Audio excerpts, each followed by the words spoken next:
62-ci suala baxırıq çoxalma antogenezdən. Bizə öz-özünə tozlanan tetraploid bitki verib. Əgər bitkimiz tetraploiddirsə, onun mərkəzi hüceyrəsi də elə 4N olmalıdır. Bitkinin somatik hüceyrəsinə bərabər olmalıdır. Lakin yumurta hüceyrələr, spermlər, yəni qametlərimiz 2N yarısı və mayalanmada iştirak etməyən hüceyrələrimiz də 2N olmalıdır. Burada mərkəzi hüceyrə ilə sperminin biri mayalandıqda endosperm əmələ gəlir və 6N xromosom dəstli. Yumurta hüceyrə ilə sperminin biri mayalandıqda isə 4N xromosom dəstli zigot əmələ gəlir.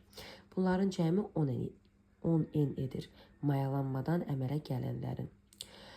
Amma bizdən rüşeym hissəsində olan cəmi hüceyrələrin sayını soruşur. Biz də bilirik ki, mayalanmada iştirak etməyən 5 ədəd hüceyrə var. Bunun da hər birinin xromosom dəsti 2N olduğuna görə vuraraq 2N-ə, o da eləyər 10N.